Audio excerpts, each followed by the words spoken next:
The world's longest aircraft, dubbed the Flying Bum, has taken its maiden flight. And when you see what it looks like, you get it. The Airlander 10 is more than 30 feet long, nearly 50 feet longer than the biggest passenger plane.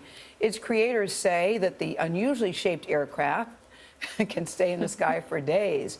Jonathan Vigliotti went to see it in its enormous hangar. It's in England.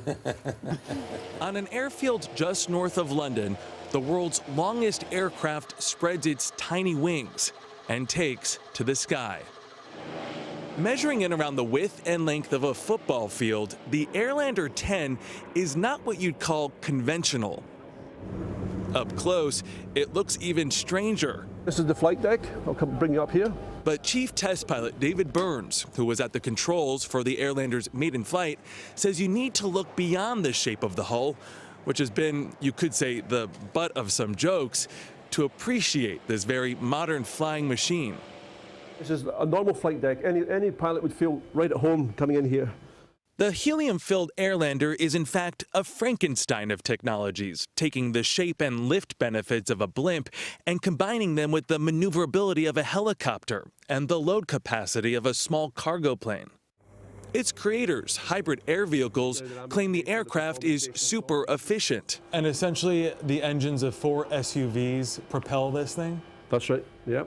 That's not a lot. It's not a lot, but that's all we need.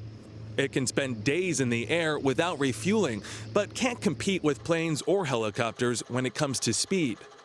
How fast can you go? I go top speed in this 65 knots, about 73 miles per hour. You really see that sleek aerodynamic shape. Spokesman Chris Daniels claims it could be used to drop humanitarian aid into disaster areas. It can land and take off from anywhere. It's amphibious, it can land on water, land on lakes, desert, ice, you name it. It doesn't need an airport or to be tethered to the ground like other airships, benefits that undoubtedly appealed to the U.S. Army, for whom the technology was originally developed before the program was canceled due to the troop drawdown in Afghanistan and budget cuts. Daniel says this allowed the company to buy it back and develop the aircraft for civilian uses.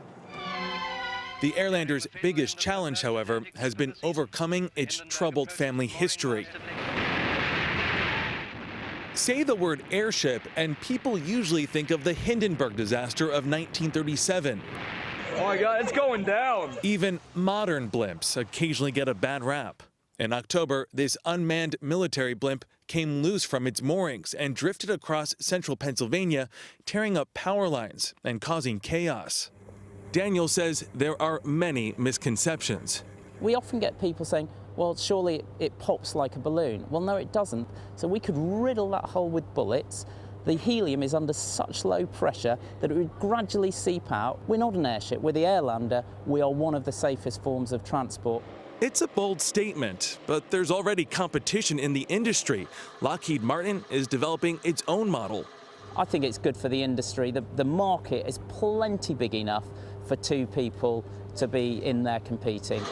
And despite the Airlander's considerable size, the sky is plenty big enough too. For CBS This Morning, Jonathan Vigliotti, London.